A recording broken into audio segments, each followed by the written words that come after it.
서울의 밤은 늘 그렇듯 화려했다. 강남의 심장부에 자리 잡은 청담호텔은 그 어느 때보다 빛나고 있었다. 20주년 기념 파티를 위해 마련된 대연회장은 고급 샹들리에와 클래식 음악으로 가득 찼다.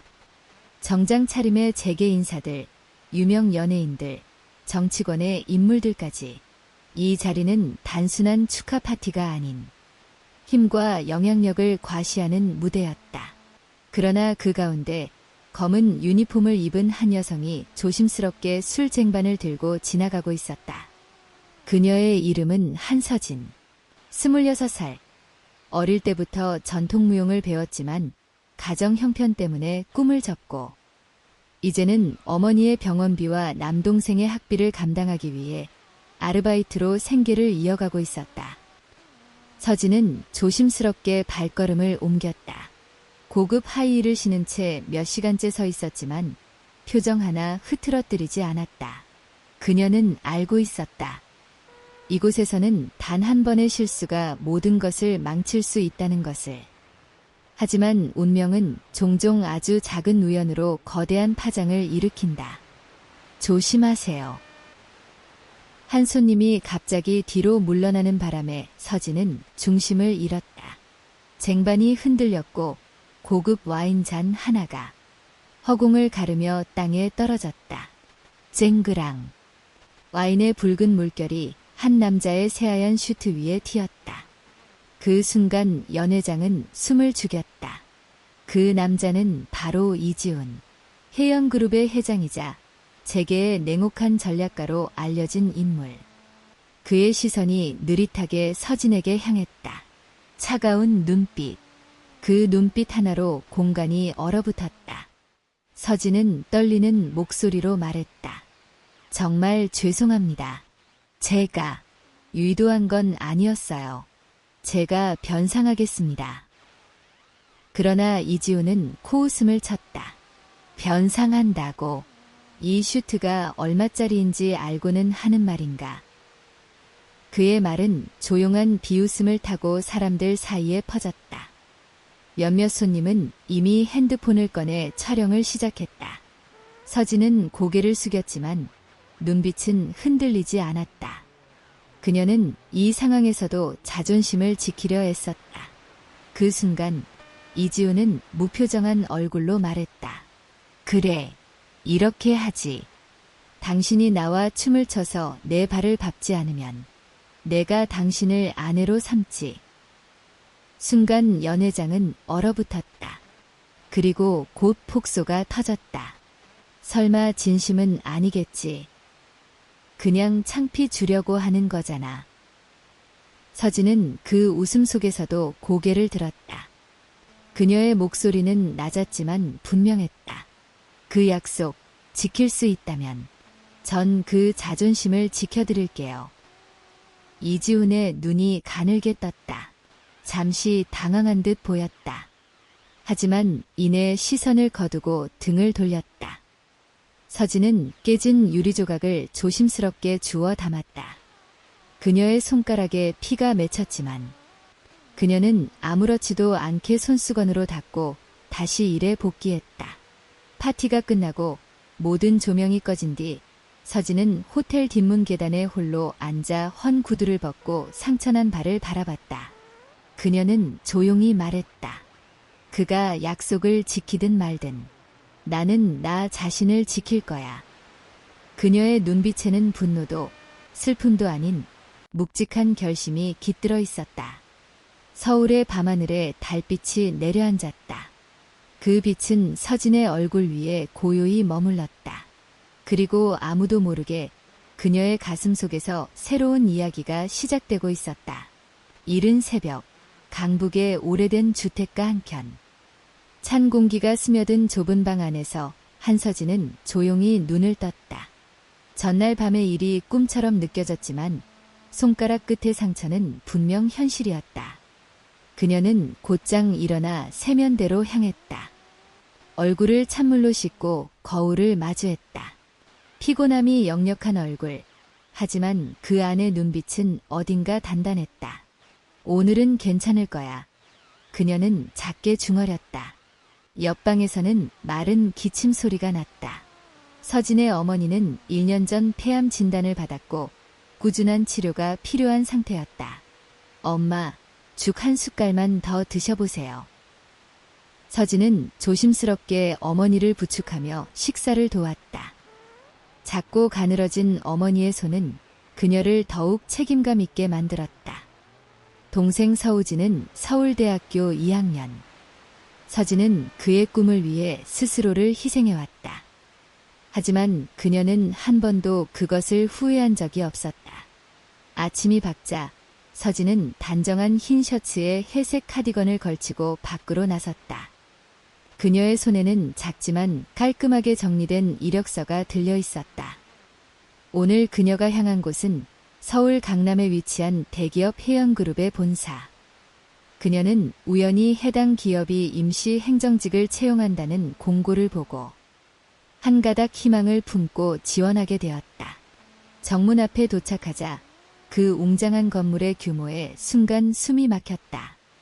하지만 서진은 스스로를 다잡고 로비로 들어섰다. 안녕하세요. 면접 지원서 제출하러 왔습니다. 그녀의 목소리는 낮았지만 자신감이 있었다. 접수 데스크 직원은 그녀를 머리부터 발끝까지 훑어보더니 무표정하게 서류를 받았다. 잠시 후 익숙한 목소리가 등 뒤에서 들려왔다. 그 얼굴, 낯이 익은데요. 서진은 돌아보며 눈이 희둥그레졌다. 그곳에는 전날 밤 자신을 조롱했던 이지훈 회장이 서 있었다. 그는 오늘도 완벽한 슈트 차림에 냉소적인 미소를 머금고 있었다. 아니, 이건 무슨 우연이죠?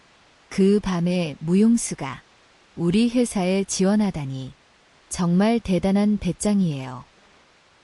사무실 안은 순간 정적이 흘렀다. 서진은 억울함과 분노가 올라왔지만 침착하게 대답했다. 저는 동정도, 특혜도 바라지 않습니다.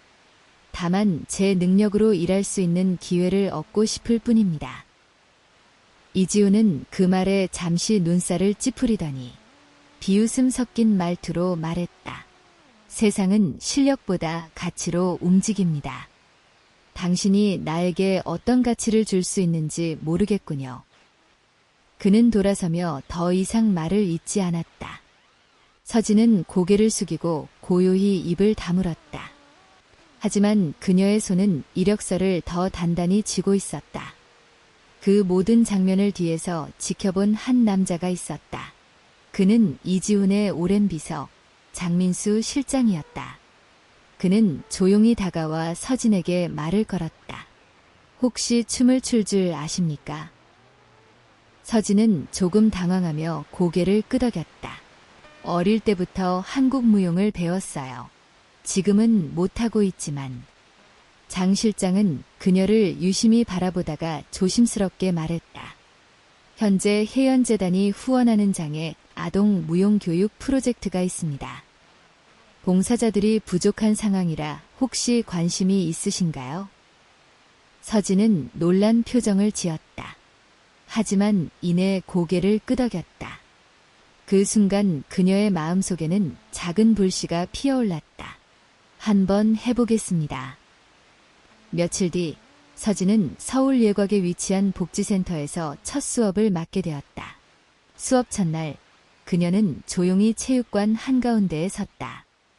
불편한 몸을 가진 아이들이 호기심 어린 눈으로 그녀를 바라보았다. 안녕하세요. 저는 한서진이라고 합니다. 오늘부터 여러분과 함께 춤을 배우고 싶어요. 그녀는 천천히 손을 들고 한 동작을 선보였다. 처음엔 아이들도 쭈뼛쭈뼛 망설였지만 그녀의 따뜻한 말과 손짓에 조금씩 마음을 열기 시작했다. 하루가 끝나갈 무렵 센터의 창문 너머로 붉은 노을이 퍼졌다. 서진은 고요한 마음으로 체육관을 정리했다. 그리고 생각했다. 비록 큰 기업은 날 받아주지 않았지만 이곳에서 내가 할 수 있는 일이 있다는 게 감사하다.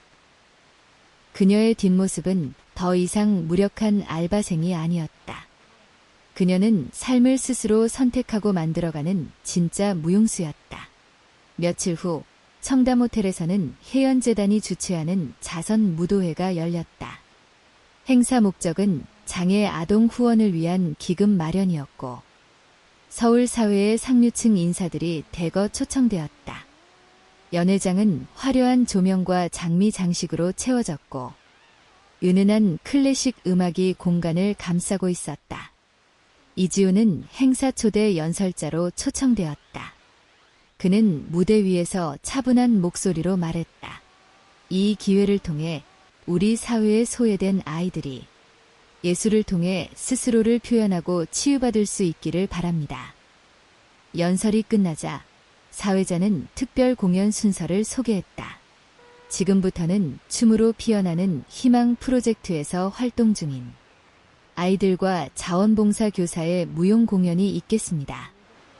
조명이 어두워졌다가 다시 켜졌을 때 무대 중앙에 서 있는 여성의 모습이 드러났다. 하얀색 원피스를 입은 그녀는 단정한 포니테일을 묶고 있었다. 무대 아래 이지훈의 눈이 순간 흔들렸다. 저 사람. 무대에 선 사람은 다름 아닌 한서진이었다. 그녀는 아이들과 함께 무대를 준비했다. 아이들은 서툴지만 진심 어린 움직임으로 무대를 채웠고 서진은 아이들의 중심에서 조율하고 이끌며 함께 춤을 추었다. 그녀의 움직임은 유연하면서도 단단했고 절제된 선 속에 감정이 자연스럽게 스며 있었다. 모두가 숨을 죽이고 그녀를 지켜보았다. 이지훈도 처음엔 흥미 반, 냉소 반으로 지켜보다가 점점 표정이 굳어졌다. 그녀의 춤에는 비웃음으로는 가릴 수 없는 무언가가 있었다. 공연이 끝나자 객석은 일순정적에 빠졌고 곧 뜨거운 박수가 쏟아졌다. 서진은 아이들과 함께 인사를 하고 조용히 무대 뒤로 내려왔다. 그 순간 사회자의 목소리가 다시 울렸다. 지금 이 자리에 한 가지 깜짝 제안이 들어왔습니다. 혜연그룹 이지훈 회장님께서 직접 무대에 올라 한서진 선생님과 함께 즉석 무대를 꾸미고 싶다고 하셨습니다. 순간 연회장은 술렁였다. 이지훈은 무대 앞으로 천천히 걸어 나왔다. 그의 표정은 평소와 달리 진지했다. 서진은 놀라 눈을 동그랗게 떴다. 하지만 이내 천천히 숨을 고르고 그를 바라보았다. 이지훈이 먼저 손을 내밀었다. 이번엔 진심입니다. 무용수로서 당신을 존중하며 당신과 진짜 무대를 함께 해보고 싶습니다. 서진은 망설이다가 그의 손을 잡았다. 음악이 다시 흐르기 시작했다. 느린 왈츠. 두 사람은 서로를 바라보며 첫 발을 내디뎠다. 그의 손길은 처음과 달리 조심스러웠고 그녀의 발걸음은 흔들림 없이 정확했다. 두 사람은 한 박자, 한 선율에 맞춰 서로의 호흡을 자연스럽게 맞춰갔다. 이전의 위계나 조롱은 사라지고 오직 사람 대 사람으로서 무용수와 파트너로서 존재했다. 춤이 끝나자 연회장은 다시 정적에 빠졌다. 하지만 이번엔 정적 속에 묵직한 감정이 담겨 있었다. 이지훈은 마이크를 들고 조용히 말했다. 1년 전 저는 이 자리에서 어리석은 말을 했습니다. 당신이 나와 춤을 추며 내 발을 밟지 않으면 결혼하겠다고.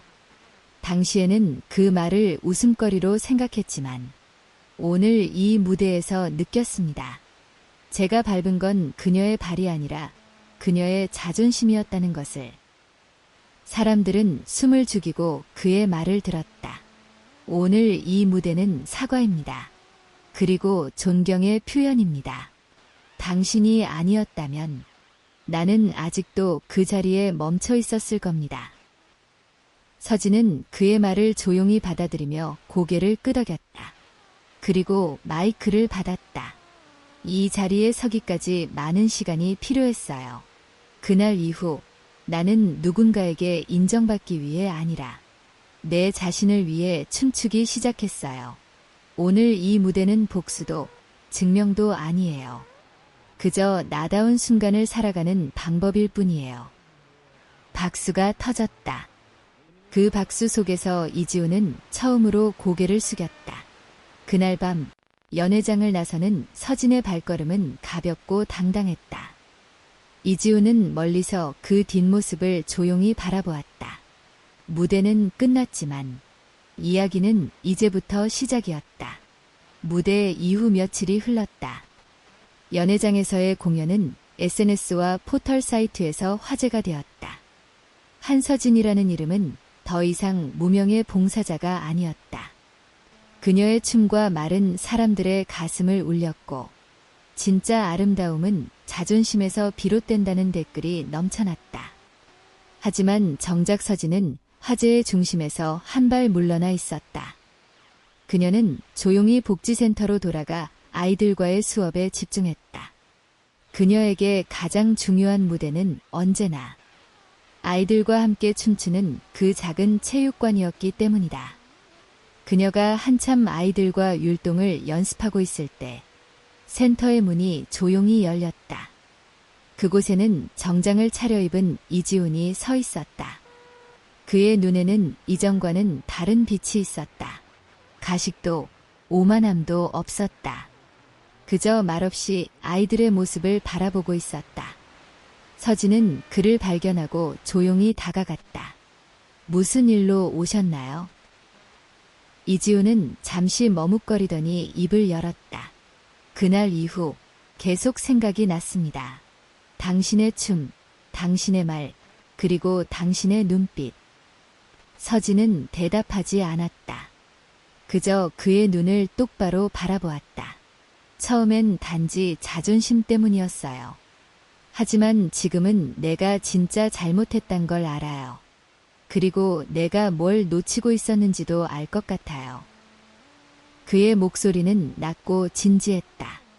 서진은 그 말 속에서 꾸며낸 사과가 아닌 진짜 후회의 감정을 읽을 수 있었다. 여기 이곳에서 뭔가 돕고 싶습니다. 돈만 보내는 게 아니라 직접 몸으로, 나 자신을 위해서도.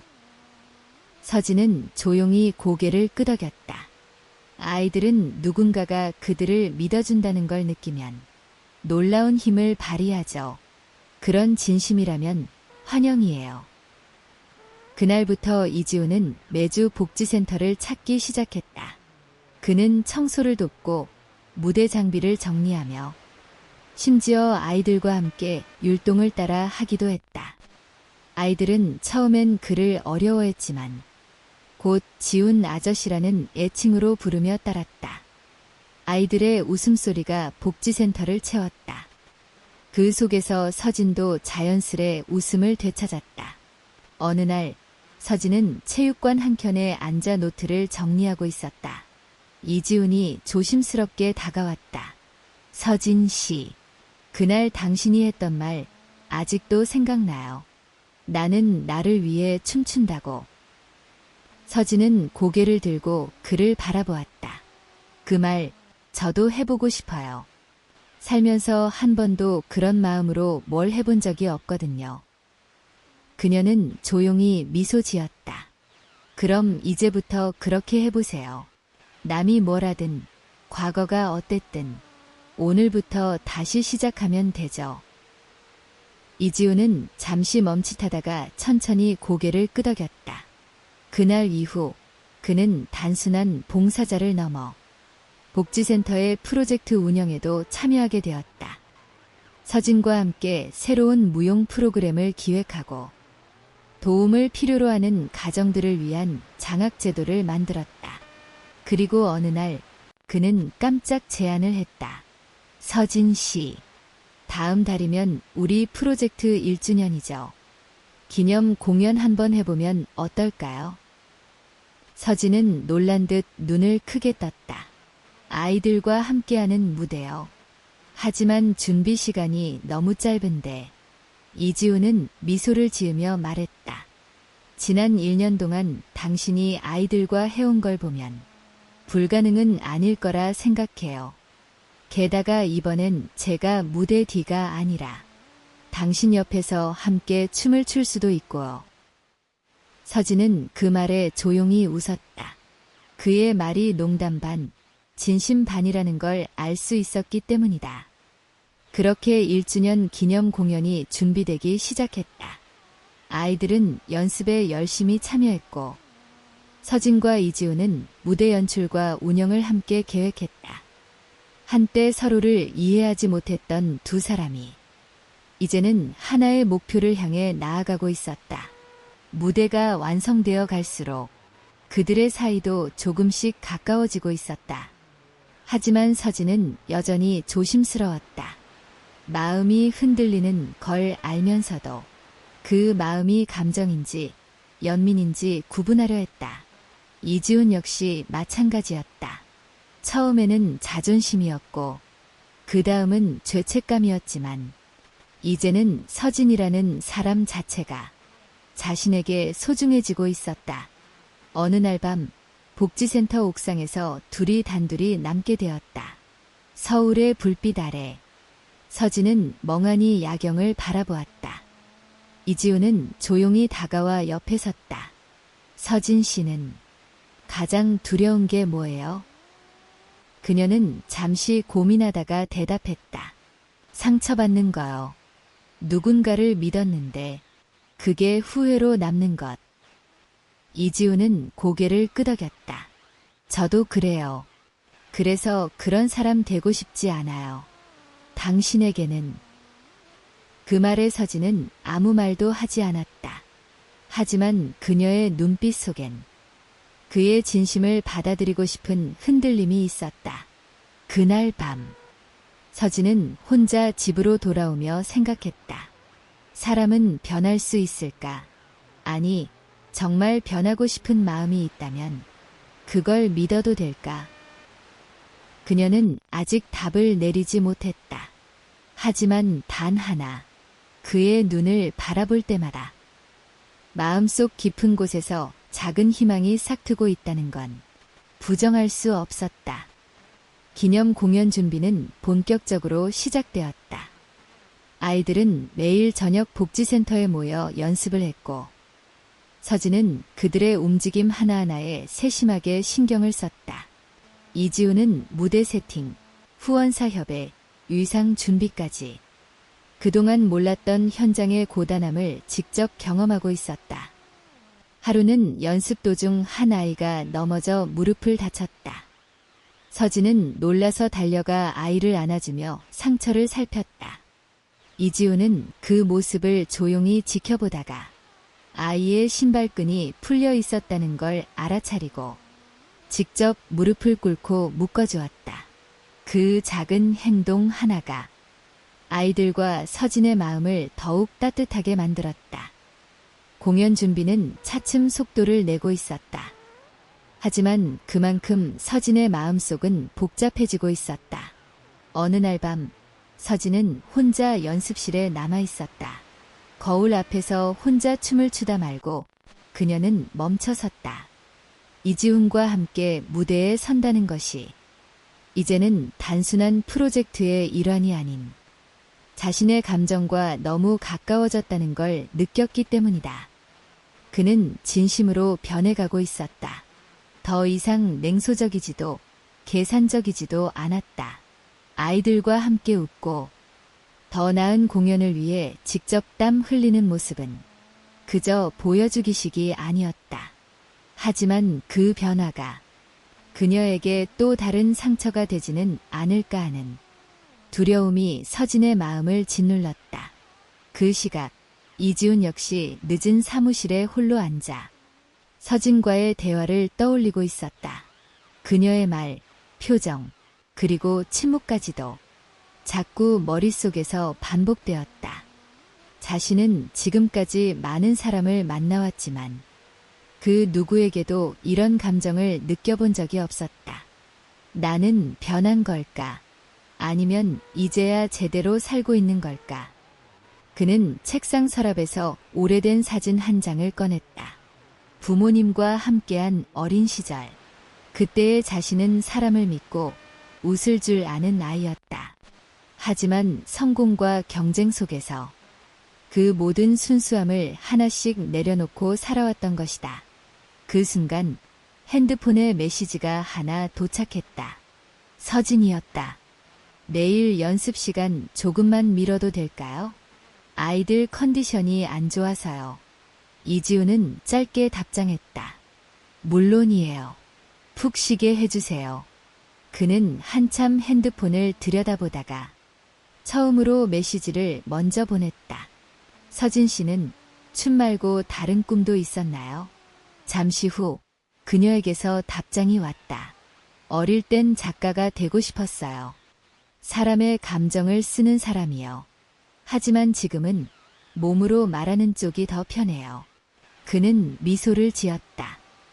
그녀는 단어 하나하나마저 진심이었다. 며칠 후 공연까지 일주일밖에 남지 않았다. 아이들의 동서는 어느 정도 완성되었고 이제는 두 사람의 듀엣만이 남았다. 처음에는 서로 어색했지만 서서히 이지우는 서진의 리듬에 익숙해졌고 서진도 그의 손을 잡는 게 더 이상 낯설지 않았다. 어느 저녁 연습을 마치고 두 사람은 빈 체육관 한가운데에 앉아 있었다. 요즘 자주 생각하게 돼요. 이지훈이 먼저 말을 꺼냈다. 무슨 생각이요? 내가 살아온 방식, 그리고 당신이 나한테 보여준 거요. 처음엔 당신이 강한 줄만 알았는데 사실은 누구보다 여리고 그래서 더 단단해진 것 같아요. 서진은 말없이 그의 옆모습을 바라보았다. 지금의 저는 당신 덕분에 좀 더 나은 사람이 된 것 같아요. 그래서 고마워요. 그녀는 작게 숨을 들이마셨다. 사람은 누구나 변할 수 있다고 믿어요. 근데 그 변화가 오래가기 위해선 진짜 마음이 필요하죠. 그의 시선이 그녀를 향했다. 그 마음, 지금 제가 갖고 있는 걸까요? 서진은 대답하지 않았다. 하지만 눈을 피하지도 않았다. 그 순간 체육관 불이 꺼졌고 남은 조명 아래 두 사람의 그림자가 서로에게 닿아 있었다. 그날 밤 서진은 집으로 돌아와 다시 거울 앞에 섰다. 혼잣말처럼 중얼였다. 나도 누군가에게 기대고 싶다. 한 번쯤은 나도 누군가의 손을 잡고 싶다. 그리고 조용히 춤을 추기 시작했다. 그 춤은 누군가에게 보여주기 위한 것도 세상을 향한 증명도 아닌 오직 자신을 위한 춤이었다. 이제 무대까지 단 일주일. 그리고 두 사람의 마음은 하나의 선율 위에서 점점 가까워지고 있었다. 공연을 나흘 앞두고 서울 저녁에는 갑작스러운 장맛비가 찾아왔다. 연습실 밖에는 빗방울이 쉼없이 쏟아졌고 아이들은 창밖을 바라보며 한층 조용해졌다. 서진은 연습을 멈추고 아이들에게 물티슈를 나눠주며 말했다. 오늘은 스트레칭만 하고 쉬자. 내일은 다시 전처럼 웃으면서 연습해야 하니까. 아이들은 고개를 끄덕이며 체육관 바닥에 누워 하늘을 상상하며 팔을 움직였다. 그 모습을 바라보던 이지우는 조용히 연습실을 나와 복도 끝 창가에 섰다. 그의 핸드폰에는 익숙한 번호로부터 온 메시지가 떠 있었다. 지훈아, 이번 주 파리 본사 미팅은 꼭 참석해야 해. 너 없으면 안 되는 자리야. 그는 천천히 메시지를 지웠다. 몇 년 전만 해도 그런 회의는 자신의 존재감을 증명하는 무대였다. 하지만 지금은 그 자리에 자신이 꼭 있어야 하는지도 의문이 들기 시작했다. 뒤에서 발소리가 들려 돌아보니 서진이 서 있었다. 무슨 일 있으세요? 그는 잠시 머뭇거리다 고개를 저었다. 아니요. 그냥 비가 오니까 생각이 많아졌어요. 서진은 그의 옆에 섰다. 잠시 침묵이 흘렀다. 지훈 씨는 무대라는 걸 어떻게 생각하세요? 그는 그녀를 바라보며 말했다. 예전엔 나를 위한 공간이었어요. 하지만 지금은 당신과 아이들 덕분에 그 무대가 처음으로 따뜻하게 느껴져요. 서진은 고개를 끄덕였다. 하지만 그녀의 표정에는 알 수 없는 복잡한 감정이 스쳐갔다. 그녀는 말없이 무언가를 고민하고 있었다. 다음 날 공연 리허설 날이었다. 기획사와 지역 뉴스 기자, 그리고 후원자들이 센터를 방문했다. 아이들은 긴장했지만 서진과 이지훈의 격려 덕분에 리허설은 무사히 마무리되었다. 하지만 그날 밤, 서진은 센터 책임자와 깊은 이야기를 나누게 되었다. 서진 씨, 다음 학기부터 지역교육청과 협력해서 무용교육 프로그램을 정규화하려 해요. 그 프로젝트 당신이 이끌어줬으면 해요. 그녀는 놀라 눈을 떴다. 저요? 제가요? 책임자는 고개를 끄덕이며 말했다. 아이들과의 관계, 커리큘럼 개발, 무대 경험까지 당신만큼 적합한 사람은 없어요. 서진은 그 자리에서 대답하지 못했다. 그녀의 마음속에는 이지훈과의 공연이 있었고 그를 향한 감정은 이제 단순한 연민이나 감탄이 아닌 분명한 사람을 향한 끌림이 되어 있었다. 다음 날 이지훈은 자신도 또 다른 결정을 내려야 했다. 파리 본사에서 다시 연락이 왔다. 지훈 씨, 이번 주 금요일까지는 출국해야 합니다. 그쪽 임원들이 직접 만나고 싶어 해요. 거절하면 후임으로 교체됩니다. 그는 서류를 내려놓고 천천히 눈을 감았다.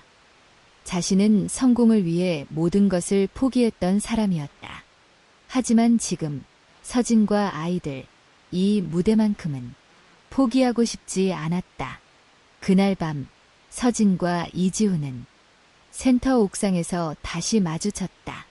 비는 그쳤지만 하늘은 흐렸다. 이지훈이 먼저 입을 열었다.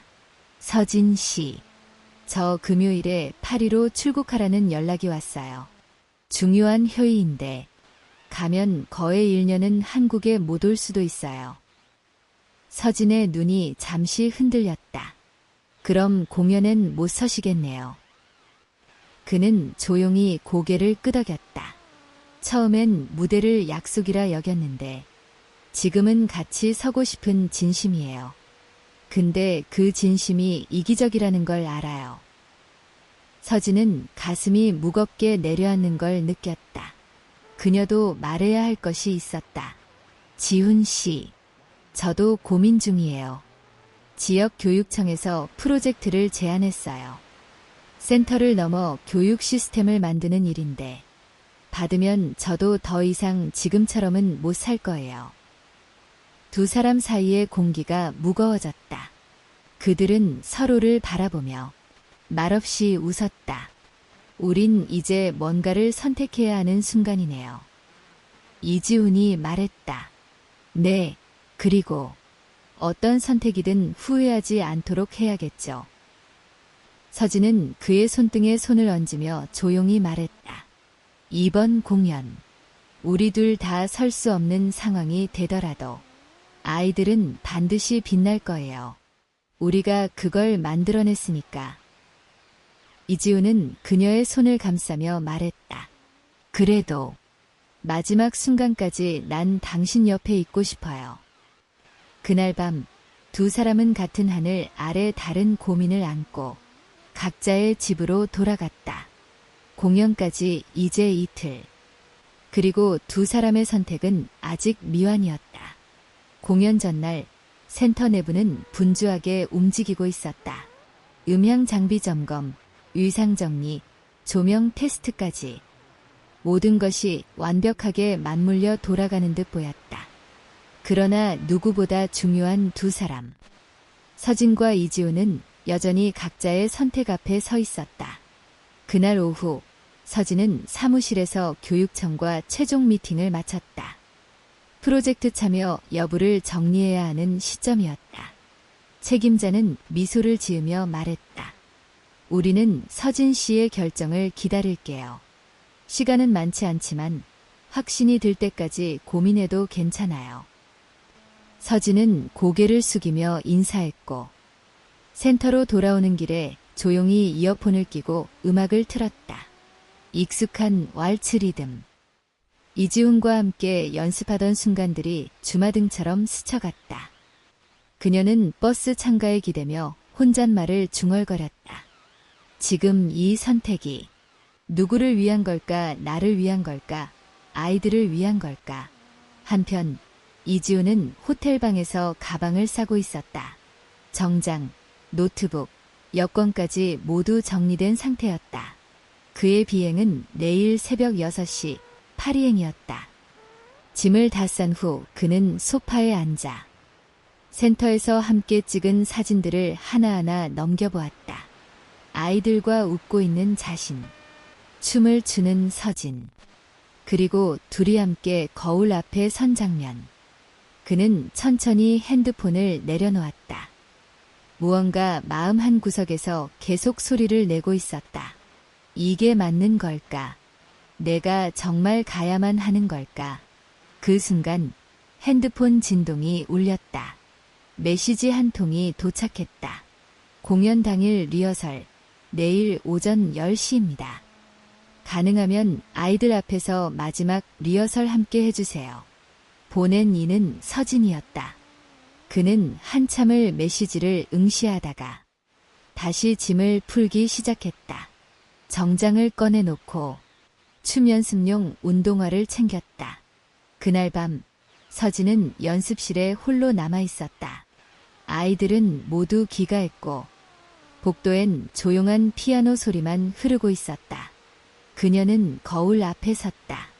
그리고 음악을 틀었다. 그동안 이지훈과 함께 연습하던 그 곡. 두 사람의 호흡, 눈빛, 걸음 하나하나가 기억 속에서 떠올랐다. 춤을 추기 시작하자 몸은 반사적으로 움직였지만 마음은 점점 무거워졌다. 춤이 끝날 무렵 문이 열리는 소리가 들렸다. 그녀는 놀라 뒤돌아보았다. 거기엔 이지훈이 서 있었다. 숨을 고르며 그는 조용히 말했다. 비행기 안 탔어요. 당신과 아이들과 함께하고 싶어서. 서진은 아무 말도 하지 못했다. 그저 그의 눈을 바라보았다. 센터에 올 때까지만 해도 이곳은 잠깐 머물다 가는 곳이라 생각했어요. 하지만 이제는 이곳이 내가 있어야 할 자리 같아요. 그녀의 눈가가 촉촉해졌다. 이지훈은 그녀 앞으로 걸어가 거울 앞에 나란히 섰다. 우리 무대에 함께 설 수 있을까요? 서진은 고개를 끄덕였다. 그래요. 우리의 방식으로 무대에 서요. 다음 날 아침 센터는 공연 준비로 더욱 분주해졌다. 조기 리허설이 시작되었고 아이들은 떨리는 마음으로 무대에 올랐다. 그들의 눈앞에는 두 사람이 손을 맞잡고 서 있었다. 서진은 아이들에게 말했다. 이 무대는 우리 모두의 이야기예요. 누구도 빛나지 않으면 완성되지 않아요. 그러니까 자신 있게 마음껏 웃으면서 춤춰요. 리허설이 끝난 후 아이들은 서로를 끌어안으며 환호했다. 그리고 오후 6시 드디어 공연이 시작되었다. 조명이 꺼지고 관객들의 웅성임이 사라졌다. 첫 무대는 아이들의 단체 퍼포먼스. 각자의 장애를 극복하고 몸으로 감정을 표현하는 모습에 관객들은 숨을 죽이고 무대를 바라보았다. 그 다음 중앙에 서진과 이지훈이 등장했다. 음악이 시작되자 둘은 천천히 움직이기 시작했다. 처음엔 조심스럽게, 그러나 점점 서로의 리듬에 녹아들며 완벽한 호흡을 만들어냈다. 관객들의 시선은 온전히 두 사람에게 쏠렸다. 그들의 춤에는 설명도 과장도 없었다. 그저 진심이 있었다. 모든 갈등을 견뎌낸 사람들만이. 보여줄 수 있는 움직임.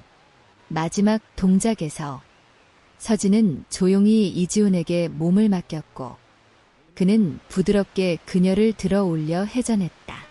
완벽한 피날레였다. 음악이 멈추고 객석에서는 조용한 정적 후 거대한 박수 소리가 쏟아졌다. 아이들이 다시 무대 위로 뛰어나왔고 두 사람은 손을 맞잡은 채 그들을 바라보며 미소 지었다. 그 무대는 단순한 공연이 아니었다. 그것은 변화를 선택한 두 사람의 용기, 그리고 진심으로 연결된 순간의 기록이었다. 공연이 끝난 그날 밤, 센터 안은 따뜻한 축하의 말들과 환호로 가득했다. 아이들은 서로를 안으며 울고 웃었고, 학부모들과 후원자들은 감동에 젖은 얼굴로 박수를 아끼지 않았다. 서진은 무대 뒤편에서 조용히 아이들을 바라보고 있었다. 그녀의 눈에는 눈물이 고여 있었지만 그 눈물은 후회나 슬픔이 아닌 벅찬 감정의 결정체였다. 이지훈은 그녀의 옆에 다가와 말했다. 이 무대 정말 우리 모두가 함께 만든 기적 같아요. 서진은 고개를 끄덕이며 대답했다. 응, 이 순간을 평생 기억할 거야. 하지만 화려한 무대의 불빛이 꺼지자 현실은 조용히 그리고 빠르게 그들을 향해 다가오기 시작했다. 공연 다음 날 아침, 포털 사이트와 뉴스 채널엔 기업가 이지훈, 장애 아동 무대에 자발적 참여, 전 CEO, 예술 교육으로 제2의 3시작 등의 기사들이 실시간 검색어에 오르기 시작했다. 처음엔 칭찬 일색이었다. 많은 네티즌들은 그의 변화와 선택에 박수를 보냈다. 하지만 하루가 지나고 어떤 한 블로거의 폭로성 글이 분위기를 뒤흔들었다. 이미지 세탁이 목적. 이지훈, 해외 투자자들과 계약하기 직전 공연 참여한 이유는 기사 내용에는 그의 과거 사업 실패와 최근 파리 본사와의 갈등, 계약 파기설 등이 악의적으로 엮여 있었다. 서진은 그 기사를 보고 마음이 무거워졌다. 그날 오후, 센터에는 취재 요청이 폭주했고, 심지어 일부 기자들은 무단으로 센터 앞에서 대기하기도 했다. 아이들과 학부모들은 걱정스러운 눈빛으로 서진을 바라봤고, 서진은 아이들의 보호를 위해 임시로 외부 출입을 제한해야 했다. 이지훈은 자신의 이름이 언론에 오르내리는 걸 보며 차분히 대응할 준비를 했다. 그는 자신의 SNS에 이렇게 남겼다. 저는 단 한 번도 이 무대를 홍보의 수단으로 생각한 적 없습니다. 제가 바란 건 단 하나. 아이들과 함께한 순간을 진심으로 지키고 싶었을 뿐입니다. 하지만 세상은 그리 간단하지 않았다. 한 방송사는 인터뷰 요청을 했고 이지훈은 이를 수락하기로 했다. 서진은 그에게 조용히 물었다. 괜찮겠어요? 더 시끄러워질 수도 있어요. 그는 미소를 지으며 대답했다. 이젠 도망치고 싶지 않아요. 내가 믿는 걸 말할 수 있는 자리가 있다면 기꺼이 설 거예요. 며칠 후 방송 인터뷰가 전파를 탔다. 진행자는 날카로운 질문들을 이어갔다. 당신의 변화가 진심이라는 걸 어떻게 믿을 수 있을까요? 이 무대는 단지 당신의 도피처 아니었나요? 그는 숨을 고르고 단호하게 말했다. 과거의 저는 사람보다 숫자를 더 믿었고 관계보다 결과를 더 중요하게 여겼습니다. 그 결과 많은 걸 잃었죠. 하지만 센터에서 만난 아이들과 서진 선생님은 저에게 잊고 있던 가치를 되찾게 해줬습니다. 그래서 이 무대는 도피가 아닌 저의 시작이자 약속이었습니다. 그의 진심이 담긴 말은 점점 반향을 일으켰고 인터뷰 이후 부정적 기사들은 사라지기 시작했다. 며칠 뒤 교육청에서 서진에게 연락이 왔다. 센터의 활동이 지역사회 내에서 긍정적인 영향으로 평가되고 있습니다. 정규 프로그램 승인이 곧 확정될 겁니다. 서진은 깊이 숨을 들이켰다. 이 모든 여정의 결과가 이제 서서히 현실로 다가오고 있었다. 하지만 그녀는 마음 한켠이 불안했다. 이지훈과의 관계가 언론과 세간의 관심 속에서 변질되지 않기를 바랐다. 그날 밤, 이지훈과 서진은 한적한 공원 벤치에 앉아 있었다. 그는 그녀에게 조심스럽게 물었다. 서진 씨, 우리가 함께한 이 시간들이 혹시 부담스럽게 느껴진 건 아니었어요? 그녀는 고개를 저었다. 아니에요. 지훈 씨 덕분에 아이들도 나도 더 큰 세상을 상상하게 됐어요. 다만 그 세상이 우리를 기다려줄지는 모르겠어요. 이지훈은 그녀의 손을 살며시 잡았다. 그럼 기다리게 하지 않으면 되죠. 서진은 그 말에 웃음을 지었다. 비록 앞날은 불확실했지만 지금 이 순간만큼은 서로가 서로에게 확신이 되어주고 있었다. 며칠 후 서울문화예술진흥재단의 공식 발표가 나왔다. 무장의 예술교육 선도센터로 지정된 기관 중 다누리센터가 포함된 것이다. 서진은 발표 당일 아이들과 함께 센터 로비에 모여 있었다. 아이들은 서로 손을 맞잡고 기뻐했으며 학부모들은 눈시울을 붉히며 축하를 전했다. 그 순간 서진은 이 모든 여정이 결코 헛되지 않았음을 실감했다. 그러나 그녀의 기쁨은 오래가지 못했다. 그날 오후 재단으로부터 별도의 연락이 왔다.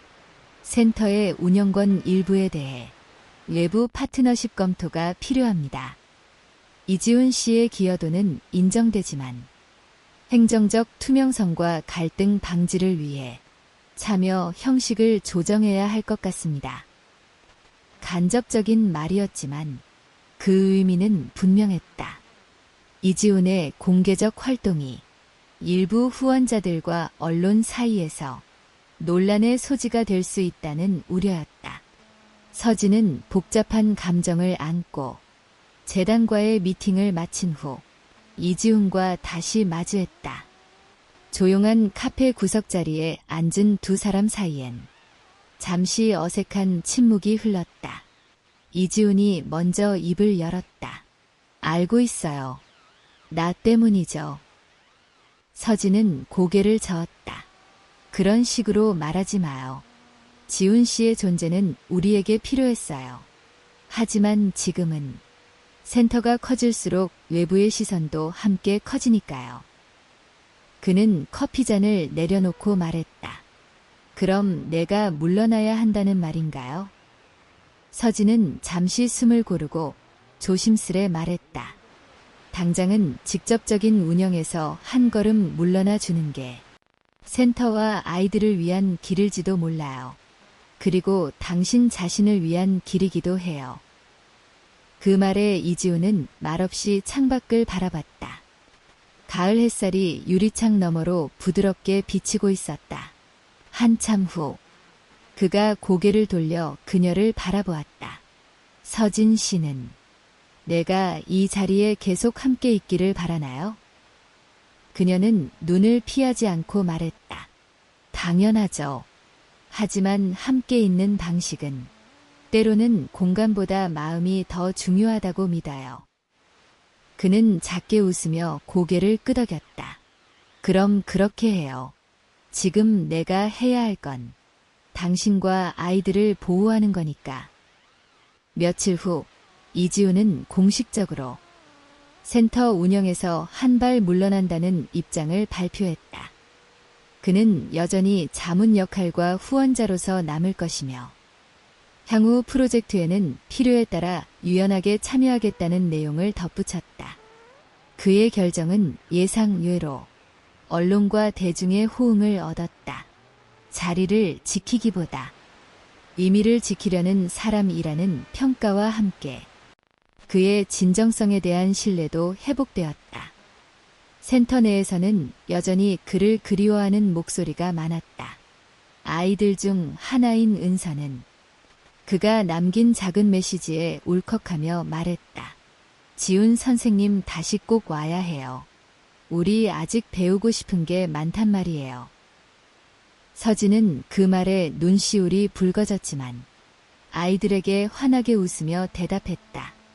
선생님은 멀리 가지 않으셨어요. 우린 여전히 함께해요. 다른 방식으로. 한편 이지우는 조용히 자신만의 프로젝트를 준비하고 있었다. 이전의 기업가 방식이 아닌 지역 기반의 예술교육 플랫폼을 구상하고 있었고 다누리 센터와의 연계 프로그램도 함께 구체화하고 있었다. 그의 작은 사무실 벽엔 아이들과 함께 찍은 사진, 센터 공연 포스터, 서진과의 손편지 등이 정갈하게 붙어 있었다. 어느 날 그는 메일함을 열다 한 통의 메일을 발견했다. 프랑스에 있는 예술재단에서 그의 최근 활동에 관심을 갖고 국제포럼에서 발표자로 초청하고 싶다는 내용이었다. 그는 망설임 없이 그 메일에 답장을 보냈다. 감사합니다. 하지만 지금은 제가 있어야 할 곳에 남겠습니다. 그날 저녁, 서진은 센터 뒷마당에서 아이들과 조용히 춤을 연습하고 있었다. 가을바람이 부는 정원 한쪽에서 누군가 그녀를 바라보고 있었다. 이지훈이었다. 그녀는 놀란 듯 웃으며 다가갔다. 여긴 어쩐 일이에요. 그는 손에 작은 상자를 들고 있었다. 그 안엔 센터 첫 공연 당시 촬영된 USB와 직접 만든 손글씨 카드 한 장이 있었다. 그는 말했다. 이건 우리 모두의 시작을 기억하려고 만든 거예요. 그날의 감정, 그날의 진심, 잊지 않기 위해서요. 서진은 상자를 조심히 받으며 말했다. 우린 다시 같은 무대에 설 수 있을까요? 이지우는 부드럽게 미소 지었다.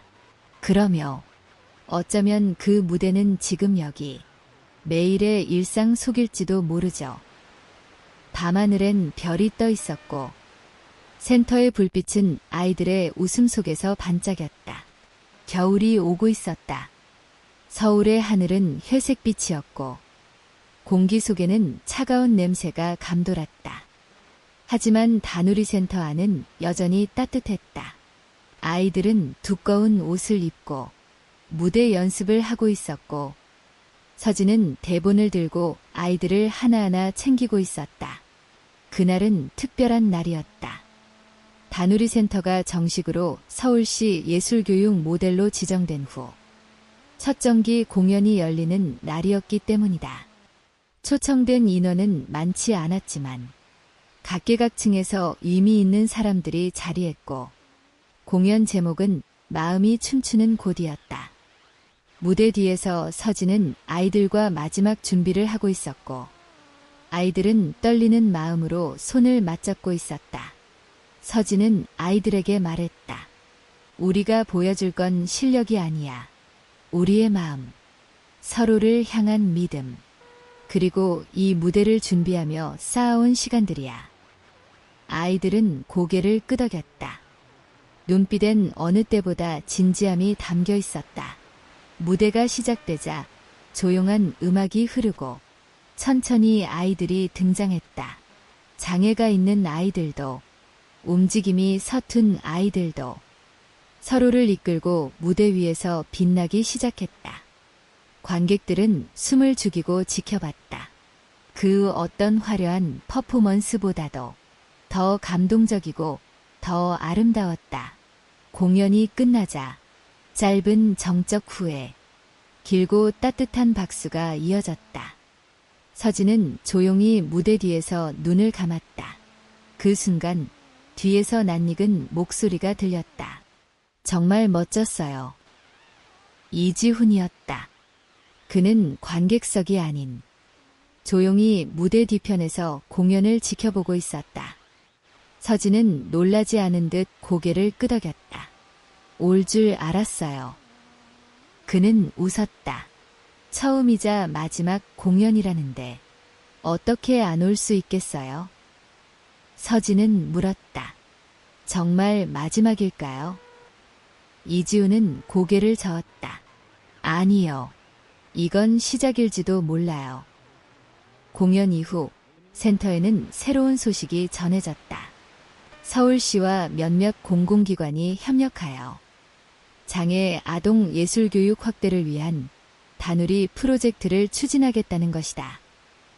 이지우는 공식적으로 운영에 복구하지 않았지만 외부 전략 자문 역할로 참여하기로 했다.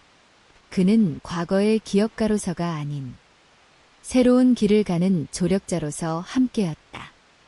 서진은 센터에서 여전히 교사이자 디렉터로 활동했고 이제는 지역사회 교육위원회에도 참여하며 더 많은 아이들에게 예술을 통한 자립기회를 제공하고 있었다. 봄이 오던 어느 날 센터 옥상에서 작은 파티가 열렸다. 아이들과 부모들, 후원자들과 자원봉사자들이 모여 케이크를 나누고 사진을 찍으며 웃고 있었다. 이지우는 아이들 틈에 앉아 종이접기를 하고 있었고 서진은 멀리서 그 모습을 지켜보고 있었다. 한 아이가 다가와 물었다. 서진 선생님, 지훈 아저씨는 이제 여기서 일하네요. 서진은 잠시 생각하다가 말했다. 지훈 아저씨는 여기에 있어. 우리 마음속에, 우리 춤 속에, 그리고 우리가 함께 만든 이 공간에. 아이는 고개를 갸우뚱했지만 곧 해맑게 웃으며 대답했다.